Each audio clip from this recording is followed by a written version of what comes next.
जब भी आप कोई वेटिंग लेते हैं तो आपको ये लगता है कि जब वेटिंग बुक करते हैं तो सीट्स जब फुल आती हैं तो आपको ये लगता है कि सीटें फुल हो गई। यही देखना है कि वेटिंग टिकट जब हम बुक करते हैं, जब हम देखते हैं कि जब सीटें फुल हो गई तो कंफर्म होती कैसे हैं। सबसे बड़ी प्रॉब्लम जो है वेटिंग टिकट में जब हम ले लेते हैं, बुक कर लेते हैं, टेंशन बढ़ जाती है, यार वेटिंग होगी अब कंफर्म कैसे होंगी। सबसे बड़ी मुसीबत है तो जब टिकट बुक करते हैं सबसे बड़ी प्रॉब्लम जो हमें देखने को मिल रहा है वो यही है।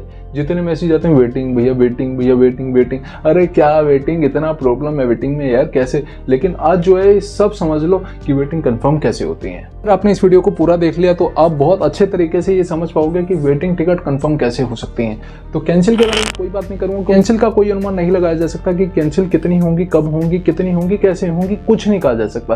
क्योंकि कैंसिल का हम और आप जैसे कैंसिल करते हैं, लेकिन हमें कैसे पता है कि हम आज कैंसिल करेंगे। तो सबसे बड़ी बात है कैंसिल के बारे में नहीं बात करते, वेटिंग के बारे में बात कर लेते हैं कि कैसे कंफर्म हो जाती हैं। तो सबसे पहले सपोज करते हैं कि हमारे पास वेटिंग टिकट हम बुक कर रहे हैं और वेटिंग की जो ट्रेन में हम बुक कर रहे हैं उसमें 100 वेटिंग अभी हमने दिख रही है कि 100 वेटिंग है। एग्जाम्पल ले लेते हैं, सपोज करते हैं कि जिस ट्रेन में हमने ट्रैवल करना है उसमें 100 वेटिंग है। तो ये मान लो कि 100 वेटिंग निकलते के साथ ही वो 50 वेटिंग तो पहले ही जो है उड़ा देता है कि 50 वेटिंग शो करने लगता है जैसे टिकट खुलती है। तो 50 वेटिंग के बाद 50 वेटिंग 25 तो तत्काल के लिए रख लेता है। अब रेलवे जब 25 तत्काल के रख लेता है, रह जाती हैं 25 सीटें, यानी कि 1/4 होगी। 100 वेटिंग में से सीधा 25 ही रह गई। तो 25 में से जैसे कि आपको पता होगा वेटिंग जब बुक करते हो, जब ट्रेन के टिकट बुक करते हो तो सबसे पहले आपको 5-6 कोटा ही नजर आते हैं। तो कोटा होते हैं हमारे 11-12 जो कि किसी को नहीं पता होते। तो कौन कौन से कोटा हो जाते हैं, जैसे duty pass quota, staff quota, VIP quota और बहुत से कोटा हो जाते हैं। तो इन कोटों के लिए वो 25 टिकट रिजर्व रहती हैं। जब नॉर्मल आदमी बंदा परेशान होता है तो 25 टिकटें तो इन लोगों के लिए रिजर्व रहती हैं। और जो मान लो 25 टिकट तत्काल की तो तत्काल के टाइम ही उड़ जाएंगे, तो उसको तो भूल ही जाओ कि तत्काल के टिकट भी बचेंगी।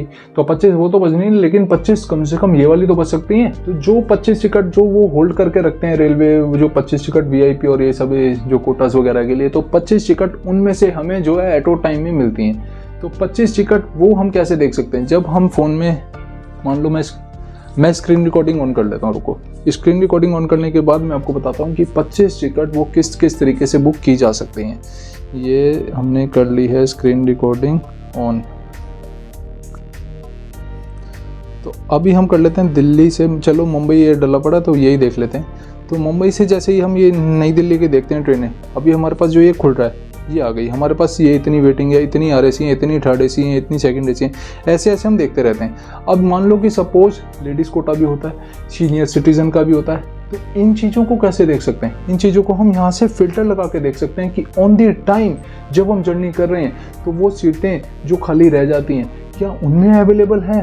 अब मान लो अगर हमारे पास यहाँ से ये दिख रही हैं, ये हमें यहाँ से दिख रहा है, ये सब आ गया। तो इसमें से मान लो इसमें हमें कोटा लेडीज़ का भी दिख रहा है, ये दिख रहा है लेडीज़ का, और ट्रेन अवेलेबिलिटी AC और non AC, first AC, third AC, second AC, economy, ये सारे टिकट हम यहाँ से देख सकते हैं। और सीनियर सिटीजन की तो जैसे ही आप 58-60 करते हो 60 के बाद ही सीनियर सिटीजन लग जाता है, तो उसको हम वहाँ से देख सकते हैं। तो इसी तरीके से जो हमारी वो 25 सीटें रह जाती हैं जो होल्ड हो रही होती हैं, इसको तो रख लेते हैं, 25 सीटें जो हमारी रह जाती हैं उन चीज़ों को इसके जरिए, इसके माध्यम से हम चेक कर सकते हैं कि अब हमारे पास जोन सी नहीं हुई थी उसमें हम टिकट को बुक कर लें। तो हमारे पास बुकिंग थी वो तो ऑलरेडी फुल दिखा रही है क्योंकि वो तो काम ही यही है उसका। तो लेकिन जो हमारे पास रह जाती हैं सीटें ऑन द टाइम हमें वो चीज़ें दिख जाती हैं अवेलेबल में, तब हम उसको देख सकते हैं। और सपोज एक चीज़ और देख लो, अगर हम उस टाइम चार्ट भी बनने के बाद भी चेक करना चाहें तो वो भी हम कर सकते हैं। वो कैसे, चार्ट वैकेंसी के थ्रू।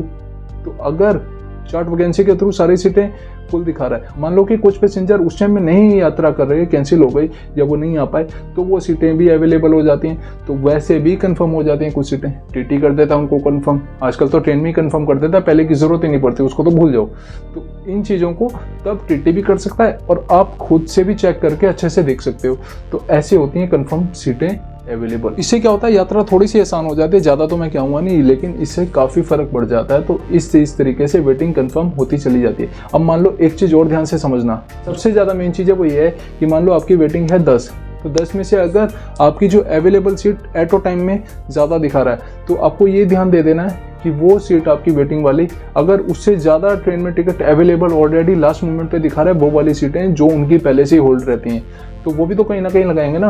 तो सबसे पहले आप ही की टिकट कंफर्म होगी तो आपको उस वेटिंग का कुछ नहीं करना, वो कंफर्म हो जाएगी अगर वेटिंग टिकट कम है तो। और अगर वेटिंग टिकट ज़्यादा है तो फिर वो कैंसिल हो जाएगी, क्योंकि ऑनलाइन की है तो कैंसिल हो जाएगी, ऑफलाइन की है तो कैंसिल नहीं होगी। आप उसमें यात्रा कर सकते हो क्योंकि वो काउंटर टिकट कहलाती है।